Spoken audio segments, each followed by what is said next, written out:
โลกนี้คือละครซับซ้อนนัก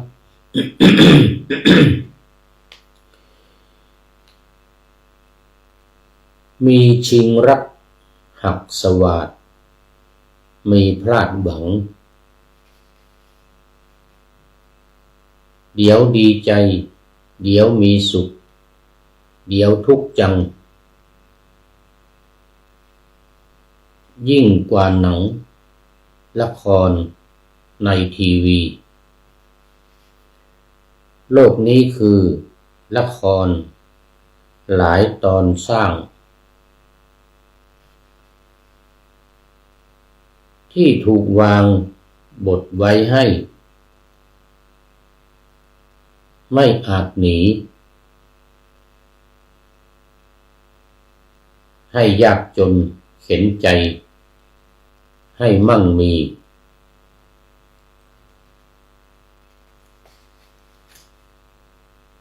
ทุกฉากนี้หลากล้วนมวลมายา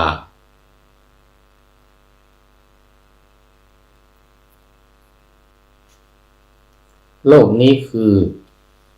ละครหลายตอนจบฉากบัดซบ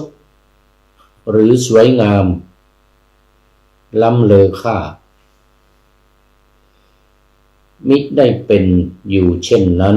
ตลอดเวลาขอจงอย่าชะล่าใจในบทตนโลกนี้คือละครย้อนให้คิดฉากชีวิตบทที่วางต่างกุศลแต่สุดท้ายตอนจบพบทุกคนคือไม่พ้นความตายไปได้เลย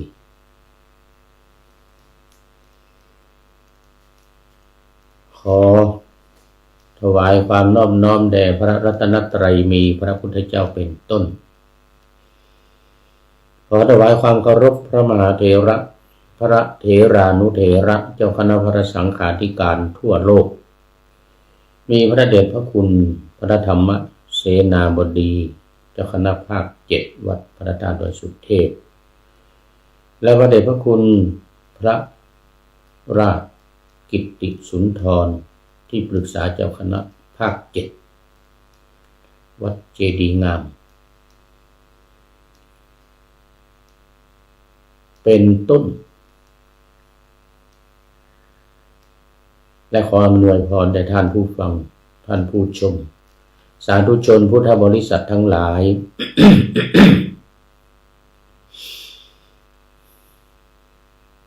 วันนี้รายการพระไตรปิฎกลอยฟ้าก็ลอยมาจากวัดดอยสัพพันยูตำบลดอนเปาอำเภอแม่วางจังหวัดเชียงใหม่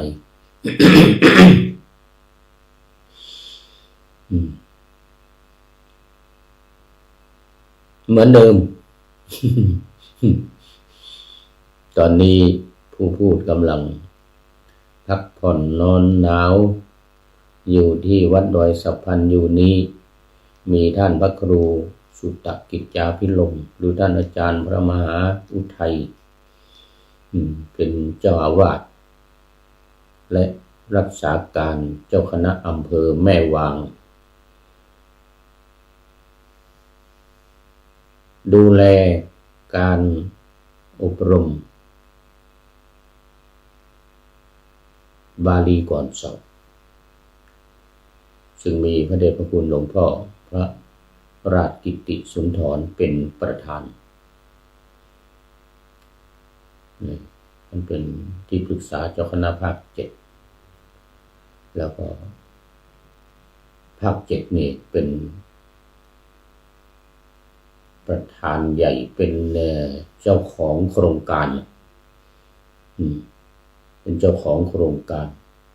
มีพระเดชพระคุณหลวงพ่อพระธรรมเสนาบดีเจ้าคณะภาค 7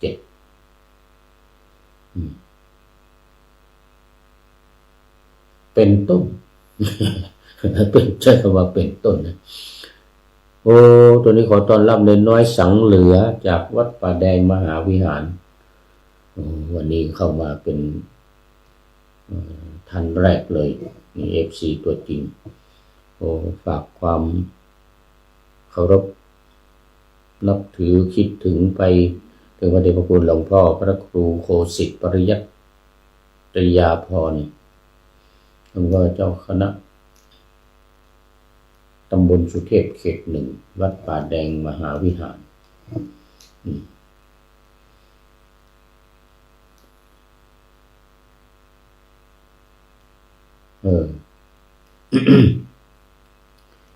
แล้วก็ขอโมทนากับเจ้าภาพถวายภัตตาหารเช้าเพลและน้ำปานะในตอนเย็นวันนี้มาจากอำเภอแม่อายวัดธาตุตอนเป็นพี่น้องไตนำอาหารไตมาวันนี้โอ้หลายอย่างโดยเฉพาะมีเส้นก๋วยเตี๋ยวหรือเส้นหมี่เส้นใหญ่ๆเนี่ยเส้นเท่านิ้วก้อยโอ้วันนี้อร่อย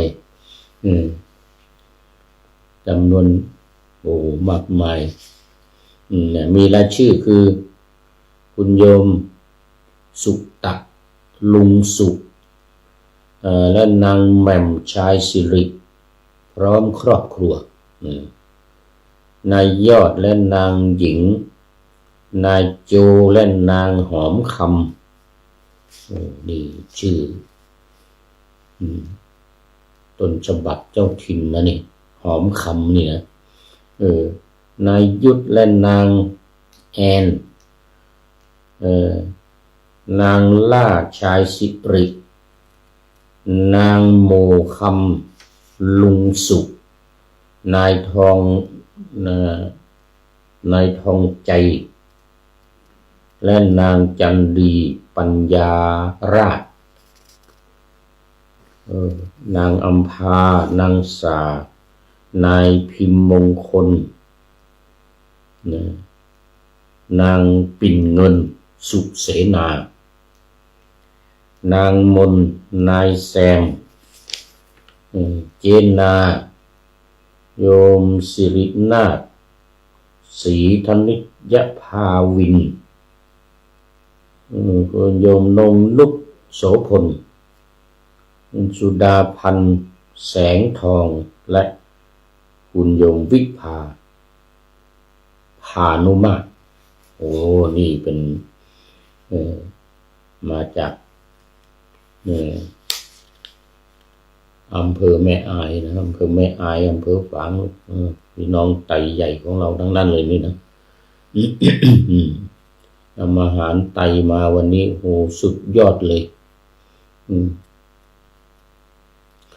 และเจ้าภาพร่วมอีกก็คือท่านอาจารย์พระมหาสกลปรริยนธรรม9ประโยคเลขานุการหลวงพ่อเจ้าคณะภาค 7วัดพระธรรมเสนาบดีวัดพระธาตุดอยสุเทพพร้อมกับคณะครูอาจารย์อีก6 รูปรวมกันเป็นเจ้าภาพในวันนี้โอ้ขอกราบขอบพระคุณและโมทนาเป็นอย่างยิ่งเอาละตอนนี้ก็เข้ามาสู่เนื้อหาสาระของธรรมะในพระไตรปิฎกกันเลยนี่มันดึกแล้วนี่ FC ทั้งหลายนี่กำลังมีอยู่1เข้ามา1นี่เนนน้อยสังเหลือวัดป่าแดงมหาวิหารถ้าจะมีคนเดียวนี่เพราะว่าตอนนี้มันดึกแล้ว 3 ทุ่มแล้วเนี่ย3 ทุ่มแล้วFCทั้งหลายก็เข้าหลับเข้านอนกันแล้ววันนี้นึกว่าจะพูดให้ผีฟังในเรื่องมันนะแต่มีเงินน้อยเข้ามาแล้วเงินน้อยสั่งเหลือ FC ตัวจริงFC ตัวจริงอีกท่านหนึ่งท่านสุริยันคำปาวัดพระธาตุดอยสุเทพเนี่ยยังไม่เห็นเข้ามา ถ้ามีงานฝากประชาสัมพันธ์เงินFC ตัวจริงจะเข้ามาแล้วเอาไม่เป็นไรพักผ่อนหลับนอนมันดึกแล้ว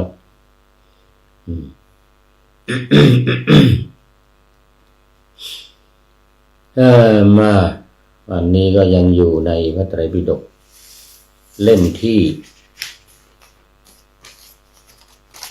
เดี๋ยว25ขุททกนิกายเป็นนิกายสุดท้องน้องสุดท้ายเล่มที่นิกายที่5ขุททกนิกายนิกายที่1ก็คือทีฆนิกาย2มัชฌิมนิกาย3สังยุตตนิกาย4อังคุตตรนิกายและ5ขุททกนิกายนิกายเล็กๆแต่เยอะกว่าเพื่อนมี9 เล่มเล่มที่25ถึงเล่ม33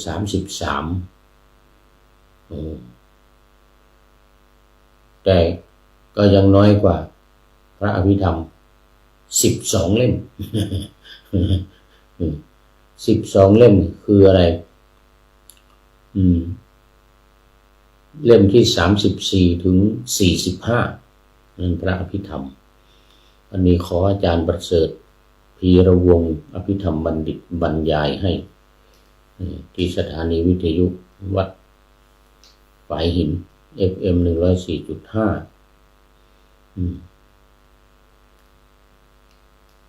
วันพฤหัสนี่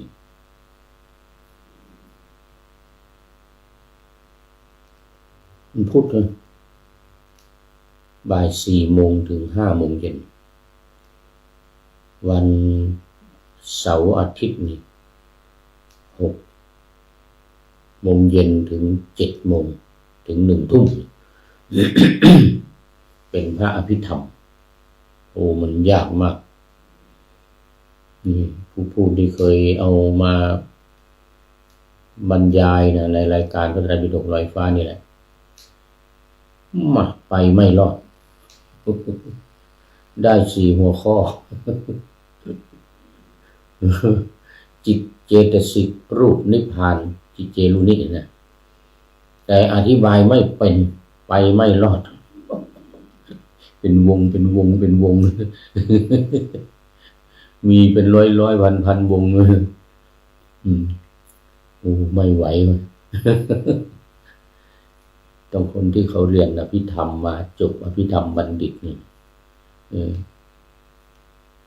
กุศลมีเท่านั้นอกุศลมีเท่านั้นดวงอะไรอีกอะโลภะโทสะโมหะอะไรเป็นดวง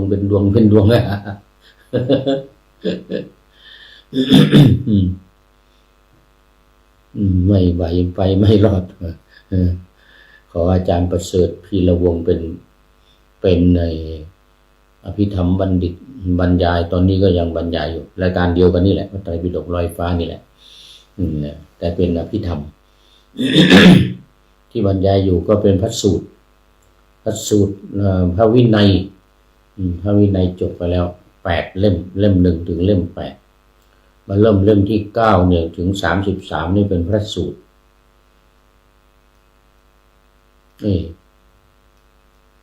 ทีฆนิกายนี่3 เล่มที่9 10 11 3 เล่ม มัชฌิมนิกาย3เล่มที่12 13 14สังยุตตนิกายนี่5 เล่ม15 16 17 18 19อังคุตตรนิกาย5 20ถึง24 ขุททกนิกายในเล่มที่25นี่เล่มแรกโอ้ตอนนี้ขอต้อนรับคุณโยมครูคุณครูยาครูยาโอ้โมทนาเป็นอย่างยิ่งเนี่ยมาเป็นอันดับที่2แต่เนนน้อยสังเหลือนี่เข้ามาตั้งแต่หัวรุ่งไก่ไม่ทันโหสุริโยไม่จับขอบฟ้าป่าหน้าธรรมาสยังไม่เสร็จมาแล้วเนนน้อยสังเหลือนี่ครูยามาแล้วพร้อมกับโปรไฟล์รูปของพระเดชพระคุณหลวงพ่อพระธรรมพระเทพมังคลาจารย์เจ้าคณะจังหวัดเชียงใหม่วัดท่าตอนตอนนี้มานอนอยู่ที่พุทธมณฑลอำเภอดอยหล่อเนี่ยใกล้ๆกับอำเภอแม่วางเนี่ยถัดจากอำเภอแม่วางนี้ไปอำเภอดอยหล่อ พุทธมณฑลจังหวัดเชียงใหม่เนี่ยครูยานี่ก็โอ้นี่เป็น FC ตัวจริงเลยแต่ก่อน เข้าเฟซเข้ามาไม่ได้ต้องไปให้FC ตัวจริงท่านสุริยันคำปาแก้ไขปรับปรุงให้ใหม่ ตอนนี้เข้ามาได้แล้ว ขออภัยตอนนี้ไอกับเป็นหวัดยังไม่หายดีบางทีเสียงก็ไม่ออกนะตื่นเช้ามาหวัดลงคอนี่พูดไม่ออกกันตอนเช้าเลยไม่ได้จัดรายการในตอนนี้เดี๋ยวนี้ไม่ได้จัดแล้วเสียงไม่ออกนี่ขนาดตอนเย็นมานี่ยังเสียงไม่ค่อยดีเลยเสียงไม่ค่อยดีอากาศก็เริ่มหนาวเย็นมาอีกแล้ว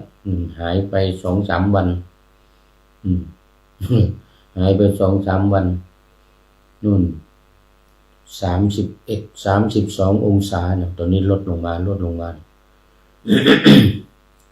วันนี้18-19วันนี้นะโอ้วันนี้เดี๋ยวจะอันนี้อีกแล้ว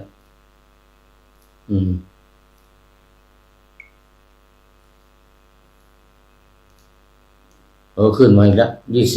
20ท้องฟ้าแจ่มใสเป็นส่วนใหญ่นี่ตำบลดอนเปาเรานี่นะ ขึ้นมา20 องศาเนี่ยตอนเย็น19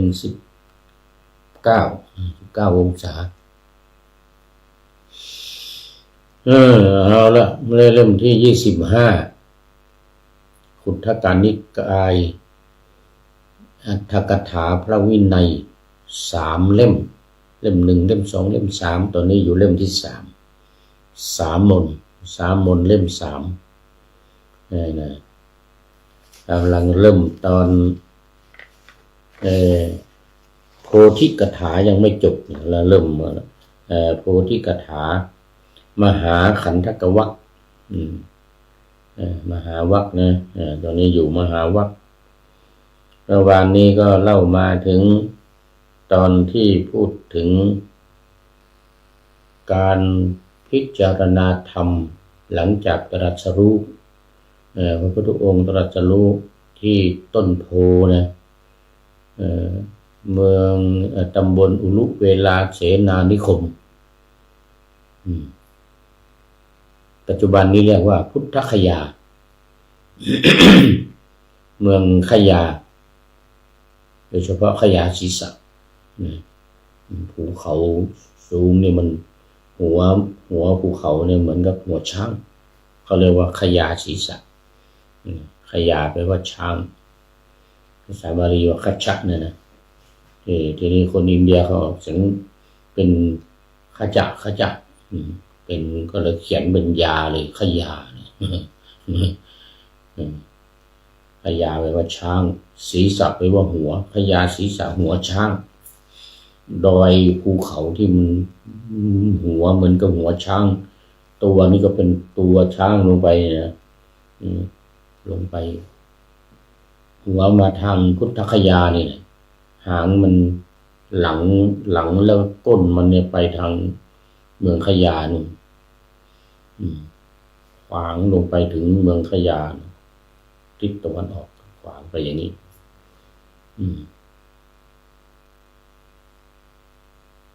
เขาเรียกขยาศีรษะ พอตรัสรู้แล้วเนี่ย49 วันอยู่รอบๆต้นโพเนี่ยที่ละ7 วัน7 วัน7 ที่มีตั้งแต่ใต้ต้นโพเนี่ยนะโพธิมงคล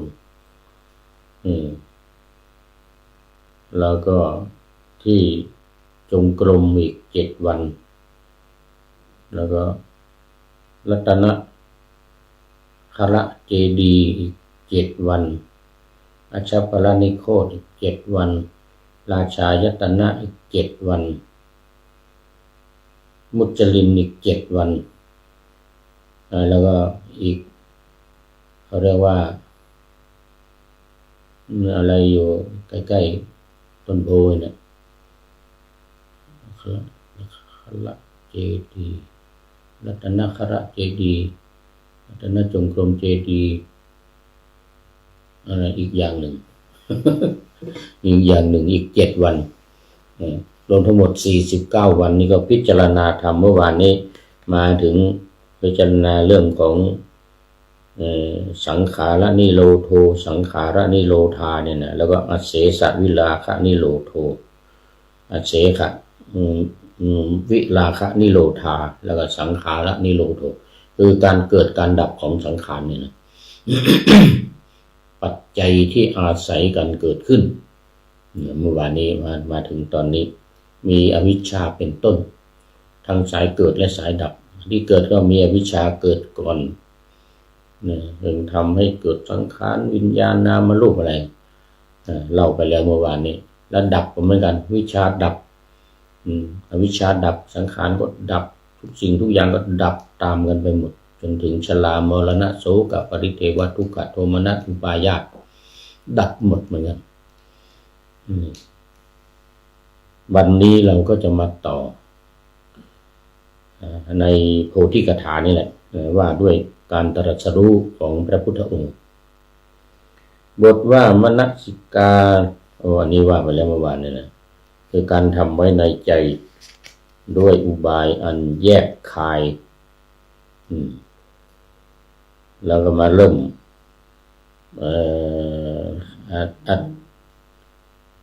อวิชชาปัจจยาสังขาราอันนี้ว่าไปแล้วนะบทว่าสังขารนิโรโธนิโรธาว่าจบไปแล้ว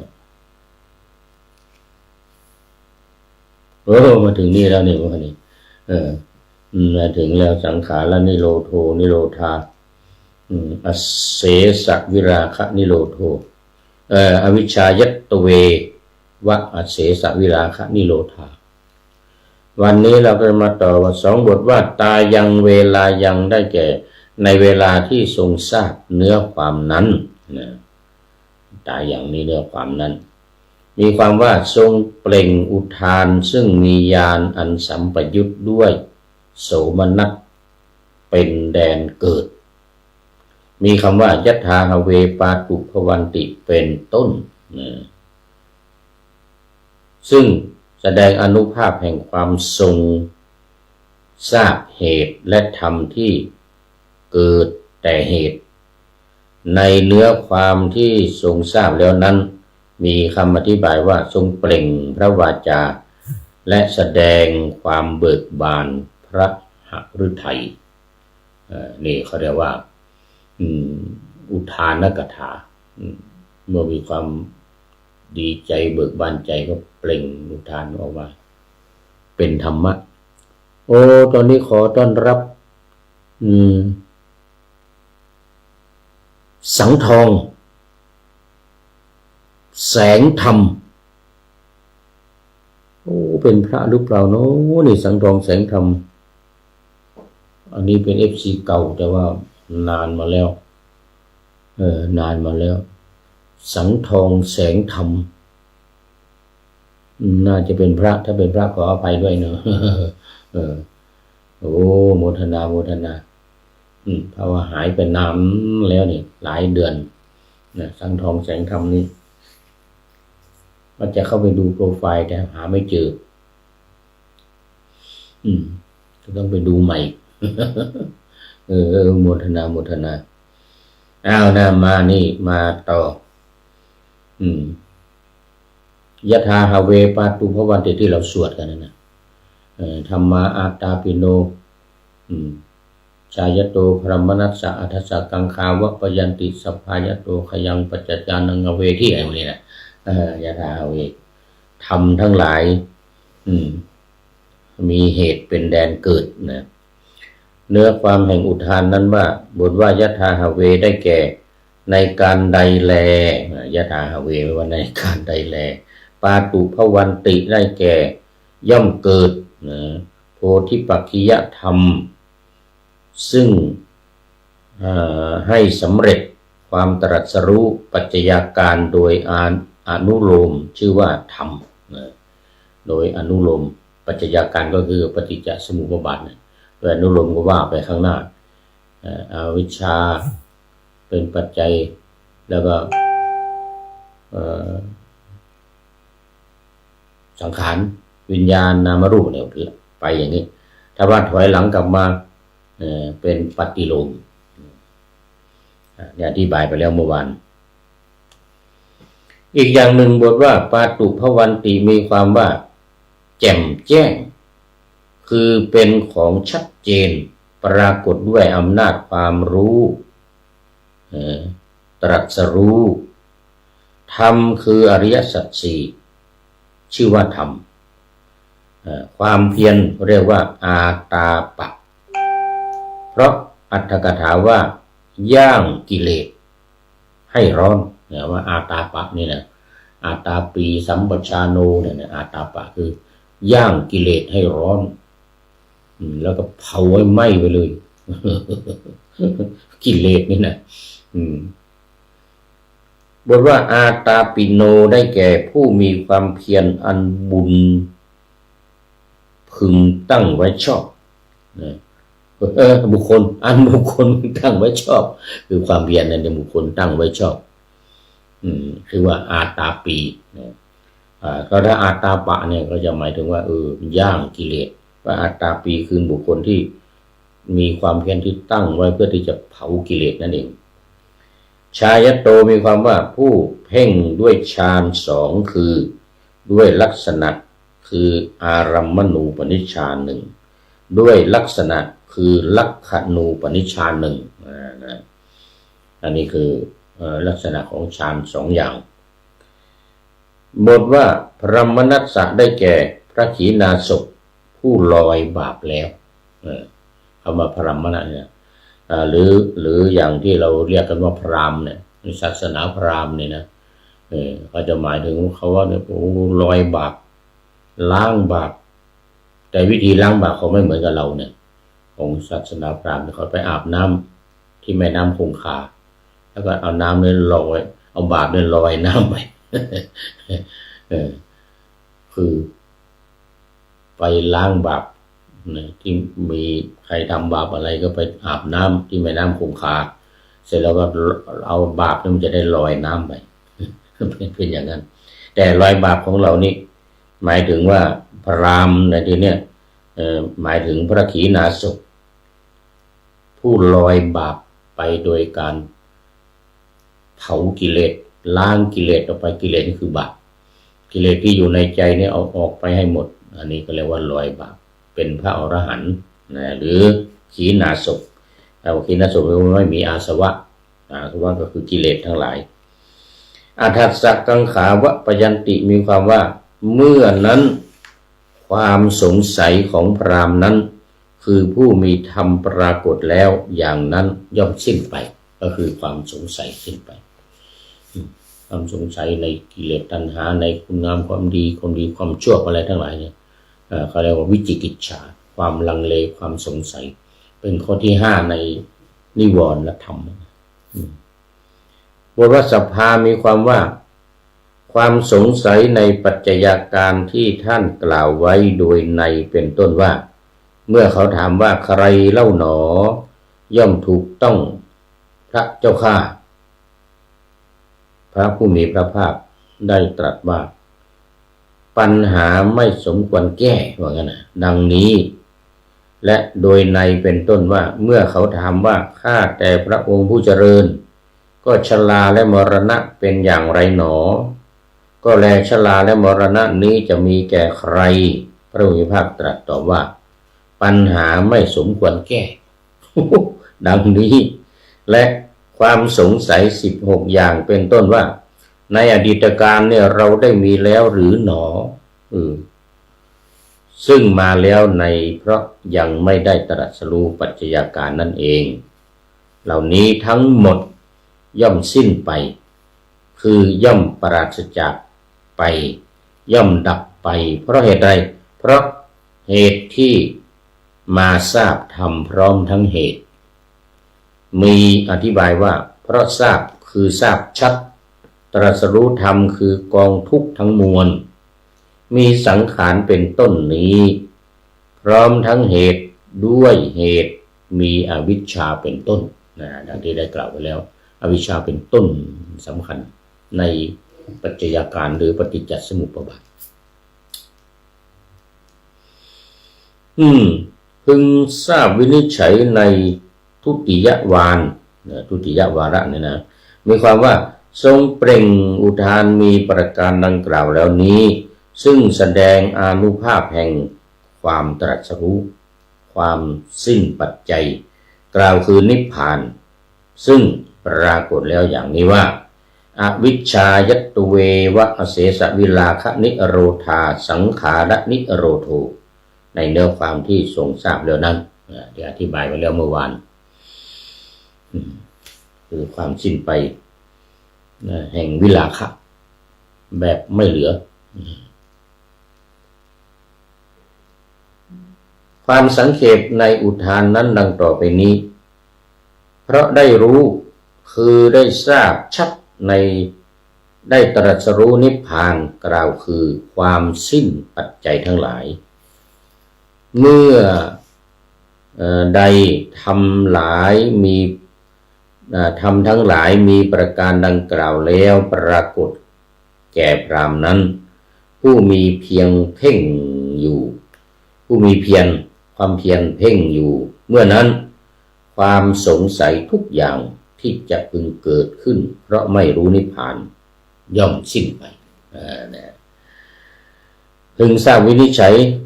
ในตติยวาระว่าทรงเปล่งอุทานมีประการดังกล่าวแล้วนี้ซึ่งแสดงอานุภาพแห่งอริยมรรคที่เป็นเหตุทรงทราบเนื้อความกล่าวคือความเกิดและความดับแห่งกองทุกข์นั้นด้วยอำนาจจิตและด้วยทำให้เป็นอารมณ์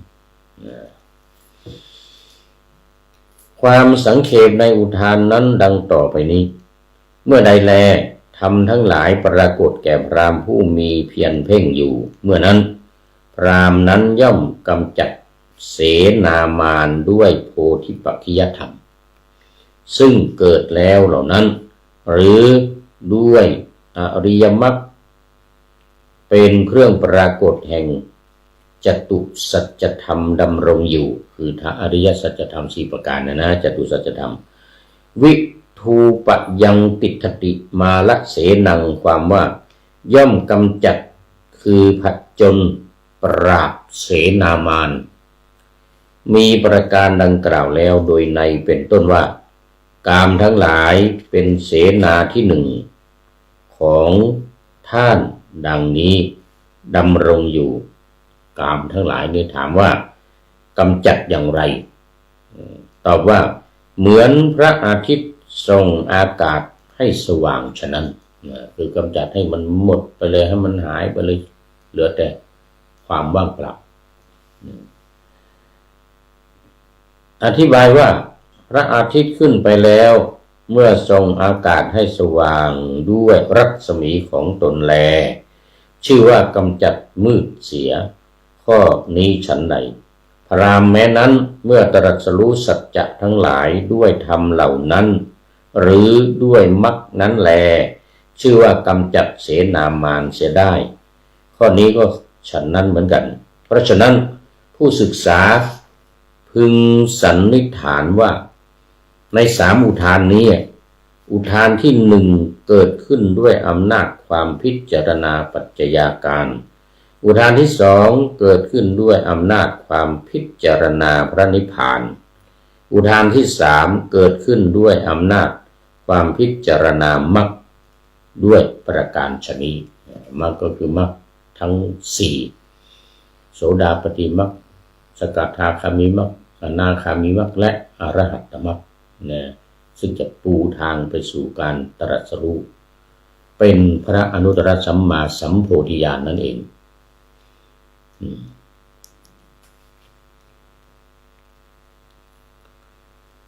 ไหนละเดี๋ยวเวลาจะเกิน ว่าไปว่ามาเดี๋ยวเวลาเกิน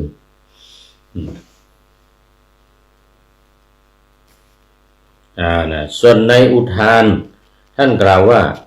ทรงพิจารณาปฏิจจสมุปบาทโดยอนุโลมตลอดยามต้นแห่งราตรียามต้นนี่คือ6 โมงเย็นถึง4 ทุ่มนะจะมีอยู่3 ยามยาม2ก็คือ4 ทุ่มถึงตี 2ยาม3ก็คือระหว่างตี 2ถึง6 โมงเช้าแต่ในสมัยนั้นยังไม่มีเวลาอย่างนี้นะก็โดยประมาณเอาประมาณว่าประมาณสัก4 ชั่วโมงนะในช่วง6 โมงเย็นไปถึง4 ทุ่มเนี่ยนะเพราะนาฬิกาตอนนั้นมันยังไม่มีก็ดูเวลากะเวลาเอาว่า6 โมงเย็นถึง6 โมงเช้าเนี่ยมันมี12 ชั่วโมงก็เป็น3 ช่วงก็แบ่งเป็น3 ช่วงก็แล้วกันก็ประมาณ4 ทุ่มจาก4 ทุ่มไปถึงตี 2จากตี 2ถึง6 โมงเช้าใน1 คืนเนี่ยใน1 ราตรีเนี่ยก็แบ่งเป็น3 ยามไม่เหมือนบ้านเราเนี่ยในเมืองไทยเรานี่จะแบ่งเป็น4 ยาม6 โมงเย็นถึง3 ทุ่มในยามแรก3 ทุ่มถึงเที่ยงคืนยามที่2เที่ยงคืนถึงตี 3ยามที่3ระหว่างตี 3ถึง6 โมงเช้ายามที่4มี4 ยามเมืองไทยเราจัดแบ่งเป็น4 ยามแต่ในอินเดียหรือชมพูทวีปในสมัยนั้นแบ่งเป็น3 ยามโดยปฏิโลมตลอดยามที่2ก็คือตอน4 ทุ่มถึงตี 2นะโดยอนุโลมและปฏิโลมตลอดยามที่3ตั้งแต่ตี 2ไปถึง6 โมงเช้านี่ก็ทั้งอนุโลมและปฏิโลมหมายถึงปฏิจจสมุปบาทนั่นว่าไปข้างหน้าอนุโลมว่าถอยหลังมาปฏิโลมเหมือนกับที่ว่าไปอธิบายไปเมื่อวานคำนั้นท่านกล่าวหมายเอามนสิการที่พระผู้มีพระภาคทรงให้เกิดขึ้นตลอดราตรีตั้งแต่6 โมงเย็นถึง6 โมงเช้านะด้วยทรงตั้งพระหฤทัยว่าพรุ่งนี้เราจะลุกจากอาสนะนั่งทั้งคืน12 ชั่วโมงนั่งพิจารณาเพราะครบ7 วันนะจริงอยู่ครั้งนั้นพระผู้มีพระภาคได้ทรงพิจารณาส่วนหนึ่งเท่านั้นตลอดปฐมยามและมัชฌิมยามด้วยอำนาจแห่งการทราบชัดซึ่งปัจจัยาการและความบรรลุความสิ้นปัจจัยซึ่งมีอานุภาพอันอุทานคาถา2เบื้องต้นแสดงไว้แล้วแต่ในที่นี้พระผู้มีพระภาคได้ทรงพิจารณาอย่างนั้นในราตรีวันปาติบทจริงอยู่ในราตรีเพ็ญวิสาขะพระผู้มีพระภาคทรงระลึกปุพเพนิวาสานุสติญาณในปฐมยามคือยามต้น6 โมงเย็นถึง4 ทุ่มเนี่ยก็ระลึกถึงปุพเพนิวาสานุสติญาณก็คือญาณที่ระลึกถึงว่าชาติก่อนตั้งแต่20 อสงไขยแสนกับนู่นนะเป็นต้นมาเนี่ยจนถึงตรัสรู้เนี่ยตัวเองเกิดเป็นอะไรมาบ้าง มีเวชสันดรเป็นต้นนี้นะแล้วก็กษัตริย์สมัยที่เริ่มแรกในการอธิษฐานเพื่อจะให้เป็นพระพุทธเจ้าเนี่ยนะเป็นต้นมาทรงชำระทิพยจักษุในมัชฌิมยามทรงพิจารณาปฏิจจสมุปบาทโดยอนุโลมและปฏิโลมในปัจฉิมยามก็คือยามที่3 ตี 2 ถึง 6 โมงเช้าทรงบรรลุความเป็นพระสัพพัญญูในขณะที่จะพึงกล่าวว่าอรุณจักขึ้นเดี๋ยวนี้พอตื่นหลังจาก6 โมงนะอรุณจะขึ้นนะบรรลุเป็นพระพุทธเจ้านี่บรรลุเป็นพระพุทธเจ้า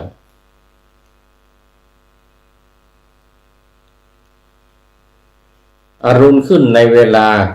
ติดต่อกับเวลาที่ได้ทรงบรรลุความเป็นพระสัพพัญญูทีเดียวพอพระอาทิตย์ขึ้นก็บรรลุเป็นพระสัพพัญญูคือเป็นพระพุทธเจ้าระหว่างยามที่1ได้ปุพเพนิวาสานุสติญาณรู้ว่าชาติก่อนเป็นอะไรมาบ้างแล้วก็จุตูปปาตญาณในยามที่2ยามที่2ก็คือ4 ทุ่มถึงตี 2เนี่ยได้รู้ว่าสัตว์ทั้งหลายที่ทำกรรมไว้แล้วในเนี่ยจะไปเกิดที่ไหนโดยอำนาจแห่งกรรมจะเกิดในนรกหรือไปเกิดในสวรรค์ขึ้นอยู่ที่กรรมที่กระทำนั้นอันนี้จุตูปปาตญาณแล้วก็ยามที่3ตี 2 ถึง 6 โมงเช้าเนี่ยก็ได้ระลึกพิจารณาถึงอาสวะขยญาณญาณที่รู้ว่าอาสวะทั้งหลายเนี่ยสังโยชน์10 ประการนี่หมดไปหรือสิ้นไปก็เรียกว่าอาสวะขยะแปลว่าสิ้นเนี่ยซ้อนกะมาตัวหนึ่งเป็นอาสวะขยะญาณแปลว่ารู้ญาณนะอย่าผู้หญิงเลยนะสระอานเนนเกิดญาณขึ้นทั้ง3 ยามแรกยาม2และยาม3ดังกล่าวมานี้ อรุณขึ้นในเวลาติดต่อกับเวลาที่ได้ทรงบรรลุความเป็นพระสัพพัญญูทีเดียวแต่นั้นพระองค์ทรงปล่อยวันนั้นให้ผ่านไปด้วยการนั่งขัดสมาธินั้นแล้วทรงพิจารณาอย่างนั้นเปล่งอุทานเหล่านี้ในยามที่3แห่งราตรีวันปาติบทที่ถึงพร้อมแล้วพระผู้มีพระภาคทรงพิจารณาอย่างนั้นในราตรีวันปาติบทคือวันเพ็ญเดือน6ให้7 วันผ่านไปอย่างนี้ว่าประทับนั่งด้วยบัลลังก์อันเดียวที่โพธิรุกขมูลตลอด7 วันใต้ต้นโพนะตลอด7 วันนั่งขัดสมาธิขัดสมาผ่านพ้นไป7 วันผ่านพ้นไปที่โพธิมูลนั้นนั่นแลด้วยประการชนี้แลคราวนี้ต่อไปอัชฌปาลนิโคตเมื่อกี้ว่านี่ยังอัชฌปาลนิโคตว่าไปแล้วต้นอัชฌปาลนิโคตนี่นะคือต้นไทรที่มีเขาเอาแพะไปเลี้ยงอยู่ตรงนั้นเอาแพะคือเรียกอัชฌแปลว่าแพะต้นไม้ที่มีแพะไปและเล็มกินหญ้าเขาไปเลี้ยงอยู่ตรงนั้นเขาเรียกอัชฌปาลนิโคตนิโครธก็คือต้นไทรในคำว่าอัฏฐโขภควาตัสสหัสสะเป็นต้นเนี่ยนะผู้ศึกษาพึงทราบวินิจฉัยว่าดังต่อไปนี้พระผู้มีพระภาคออกจากสมาธินั้นแล้วเสด็จเข้าไปที่ต้นอัชฌปาลนิโคตจากโคนโพธิพฤกษ์คือต้นอัชฌปาลนิโคตอยู่ทิศตะวันออกของต้นโพนะถ้าเราไปปัจจุบันนี้ไปถึงเราก็จะเดินลงไปนะที่เขาถมดินรอบนะเดินลงไปจะไปเจอใต้ เชิงบันไดนั่นจะเป็นต้นอาชปารานิโคตต้นไทรที่เลี้ยงแพะพระพุทธองค์ประทับเดินจากพอครบ7 วันอยู่ที่ใต้ต้นโพแล้วเนี่ยก็มาที่ต้นไทรที่เลี้ยงแพะเรียกว่าอาชปารานิโคตจากโคนโพธิพฤกษ์ในทันทีทีเดียวก็หาไม่ได้เลยนะเหมือนอย่างว่าในคำที่พูดกันว่าผู้นี้กินแล้วก็นอนจะได้มีคำอธิบายอย่างนี้ว่าเขาไม่ล้างมือไม่บ้วนปากไม่ไปที่นอนไม่ทำการเจรจาปราศัยอะไรบ้างอย่างอื่นแล้วนอนหาไม่ได้เหมือนกับคนที่จะไปนอนนะไม่ใช่ว่ากินเสร็จแล้วก็ไปนอนเลยอย่างนั้นไม่ใช่แต่ว่าพอกินเสร็จแล้วทำอะไรจิ้มฟันจิ้มติดเขี้ยวจิ้มฟันล้างปากล้างไม้ล้างมืออะไรเรียบร้อยอย่างนี้นะอันนี้แล้วว่าแล้วจึงไปนอนไม่ใช่ว่าไม่ใช่ว่าพอกินเสร็จแล้วก็ไปนอนเลยไม่ใช่อย่างนั้นมันต้องไปขี้ไปตดไปอะไรเสร็จซะก่อนเหมือนเพลงตะตอนยอนนะตะตอนยอนเลยนะกินข้าวแล้วก็ให้แม่ละอ่อนไปล้างมือซะก่อนอย่างเงี้ยเป็นต้นตะตอนยอนนี่นะเพลงตะตอนยอนเดี๋ยวก่อนโอ้ดูไปดูมาเวลาใกล้จะหมดเอาเดี๋ยวก่อนเอาอันนี้ให้จบอันนี้ให้จบอาชาปารานิโคตเนี่ยนะพระผู้มีพระภาคออกจากสมาธินั้นแล้วเสด็จหลีกไปในทันทีทีเดียวก็หาไม่ได้ที่แท้ในคำนี้มีความหมายที่ท่านผู้กล่าวแสดงไว้ดังนี้ว่าพระองค์เสด็จหลีกไปภายหลังแต่การออกไม่ได้เสด็จหลีกไปหาไม่ได้นะคือเสด็จลุกขึ้นแล้วนี่จะปุ๊บปั๊บก็ไปต้นอาชปารานิโคตเลยไม่ใช่อย่างนั้นพระองค์อยู่แถวนั้นก่อนนะดูซ้ายดูขวาหันหน้าหันหลังปัดก้นอะไรอย่างเงี้ยนะล้างหน้าล้างตาอะไรให้นี่ก่อนเสร็จแล้วก็จึงจะไปต้นอาชปารานิโคตนะ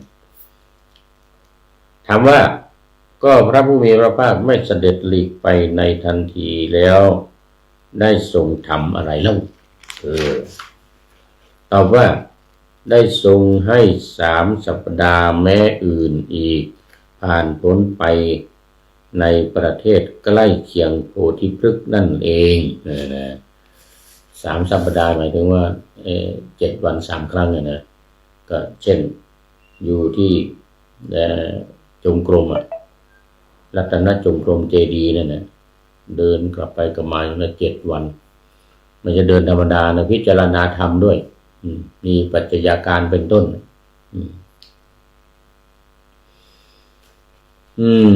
ในข้อนั้นมีอนุปุพีกถาดังนี้ได้ยินว่าเมื่อพระผู้มีพระภาคอนุปุพีกถาคือทำตามลำดับนะ1 2 3 4 5เมื่อพระผู้มีพระภาคได้ตรัสรู้เป็นพระพุทธเจ้าแล้วประทับนั่งด้วยการนั่งขัดสมาธิอันเดียว1 สัปดาห์เทวดาบางพวกเกิดความแคลงใจขึ้นว่าพระผู้มีพระภาคไม่เสด็จลุกขึ้นทำความเป็นพระพุทธเจ้าแม้อื่นจะมีอีกกระมัง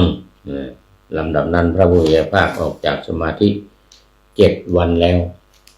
สมาบัตินะออกจากสมาบัติ7 วันทราบความแคลงใจของเหล่าเทวดาเพื่อตัดความแคลงใจที่ทรงเหาะจึงทรงเหาะขึ้นไปบนอากาศแสดงยมกปาฏิหาริย์กำจัดความแคลงใจของเหล่าเทวดาเหล่านั้นแล้วประทับยืนจ้องดูด้วยพระเนตร มิได้กระพริบซึ่งพระบัลลังก์และโพธิพฤกษ์หมายถึงว่าบัลลังก์ที่พระองค์ประทับนั่งที่ใต้ต้นโพนะแล้วก็ต้นบริเวณต้นไม้ด้วยต้นโพนั้นด้วยอันเป็นสถานที่บรรลุผลแห่งพระบารมีที่ทรงสร้างมาตลอด4 อสงไขยกำไรแสนกับได้ให้สัปดาห์หนึ่งผ่านพ้นไปทางด้านทิศอุดรเฉียงไปทางทิศปราจีนหน่อยหนึ่งคือทางภาคอีสานตะวันออกเฉียงเหนือแต่พระบัลลังก์สถานที่นั้นชื่ออนิมิตสัจเจดีย์เมื่อกี้ขาดไปอย่างหนึ่งก็คืออนิมิตสัจเจดีย์อยู่ทางทิศตะวันออกเฉียงเหนือรัตนคราชเจดีย์จะอยู่ทางทิศเหนือใกล้ๆรัตนจงกรมเจดีย์อันนี้ครบ7 ที่ละใต้ต้นโพ7 วันที่เดินจงกรมรัตนจงกรมเจดีย์7 วันแล้วก็รัตนคราชเจดีย์7 วันแล้วอนิมิตสัจเจดีย์7 วันอัชฌปารานิโคตนี่มาต้นอัชฌปารานิโคตนี่7 วันที่ตะวันออกไปราชายตนะต้นเกศหรือต้นไม้จิกดอกจิกนะอีก7 วันแล้วก็สมุจรินอยู่ทางทิศใต้ทิศใต้ราชายตนะได้อยู่ทางทิศตะวันตกเฉียงใต้ของต้นโพนะรวมแล้วก็7 แห่งละ7 วันเป็น49 วัน49 วันลำดับนั้นเสด็จจงกรมนะรัตนจงกรมอันยาวยืดไปข้างหน้าและข้างหลังระหว่างพระบัลลังก์กับที่เสด็จประทับยืนคืออันนี้มีสัจเจดีย์นะยืนให้สัปดาห์หนึ่งผ่านพ้นไปสถานที่นั้นชื่อรัตนจงกรมเจดีย์เดินจงกรมต่อจากนั้นเทวดาทั้งหลายนิรมิตเรือนแก้วขึ้นทางด้านทิศปัจฉิมพระผู้มีพระภาคเสด็จนั่งขัดสมาธิณเรือนแก้วนั้นเรียกว่ารัตนคราชเจดีย์ทรงพิจารณาอภิธรรมมปิฎกและสมันตปัฏฐานสมันตปัฏฐานซึ่งมีในไม่สิ้นสุดในอภิธรรมมปิฎกนี้โดยพิสดารให้สัปดาห์หนึ่งผ่านพ้นไป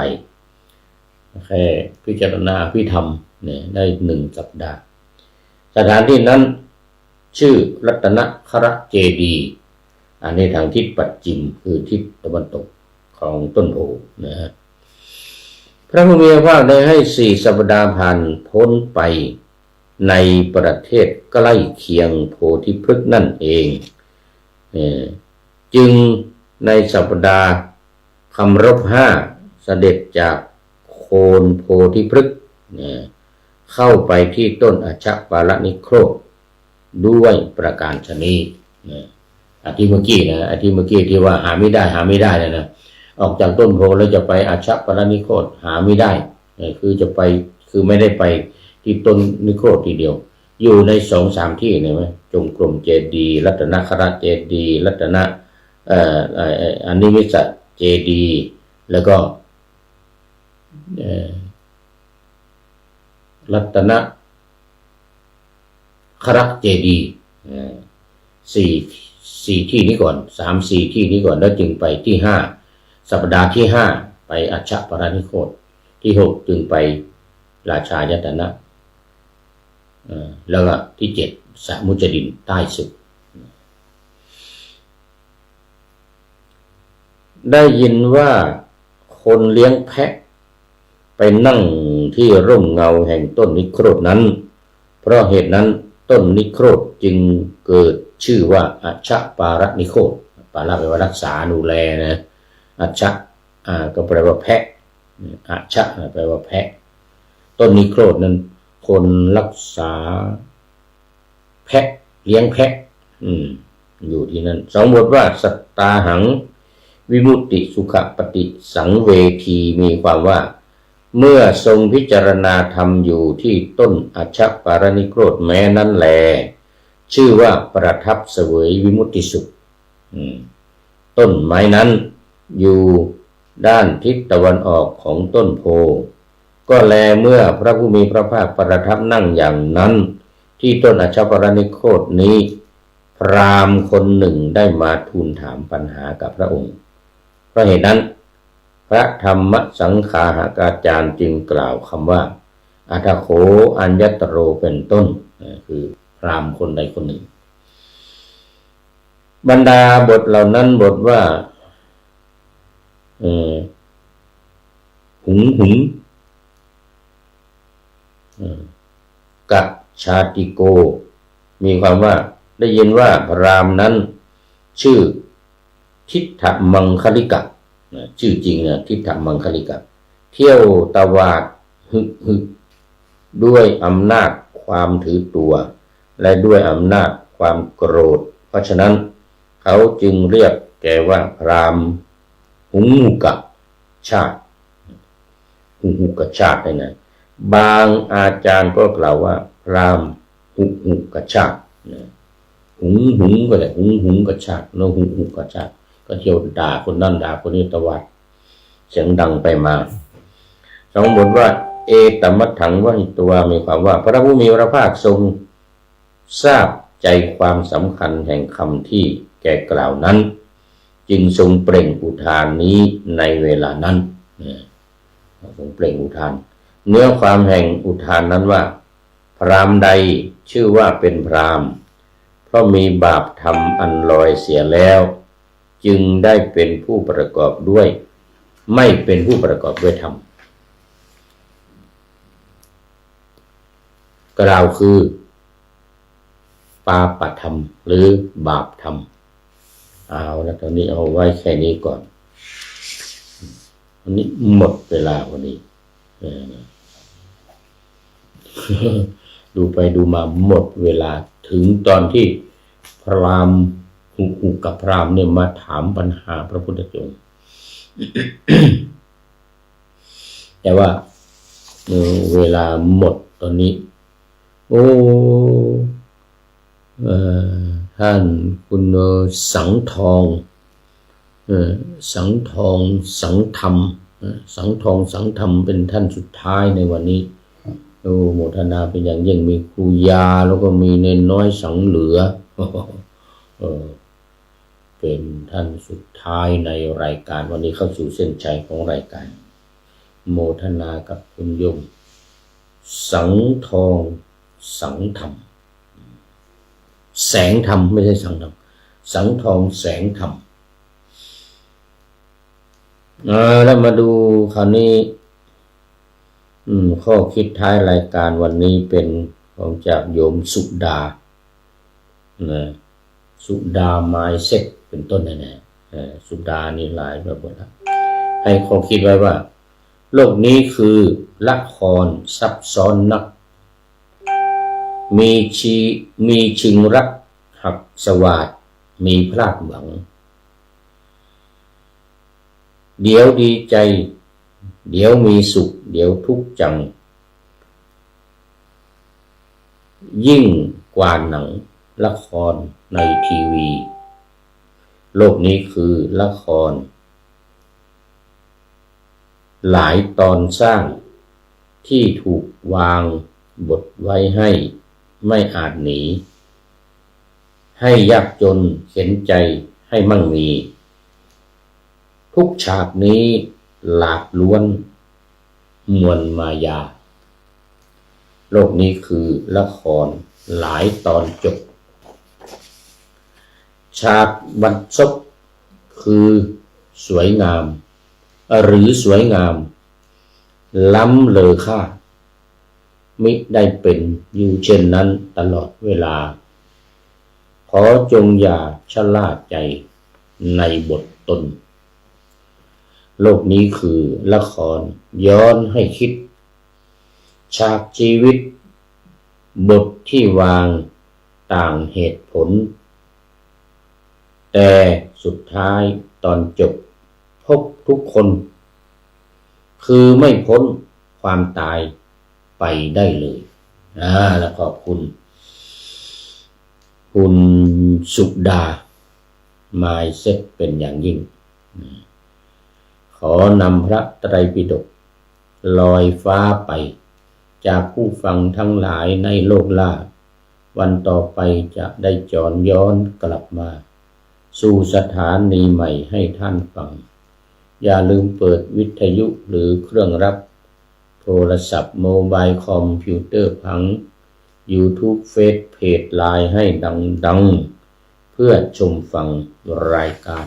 วันต่อไปขอทุกท่านมีความสุขทุกคืนวันนำธรรมะประกอบการงานทั้งหลาย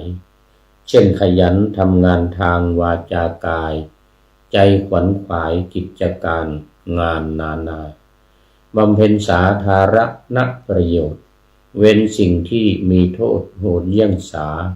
ประกอบแต่กรรมดีมีราคาแสวงหาเงินทองครองใจคนเสียสละพละทรัพย์นับมากน้อยไม่ให้ล้านก็ให้ร้อยไม่ด้อยผลเอื้อคนรวยช่วยคนยากฝากคนจนให้ทุกคนเท่ากันมากตรฐานเดียวขอเจริญพร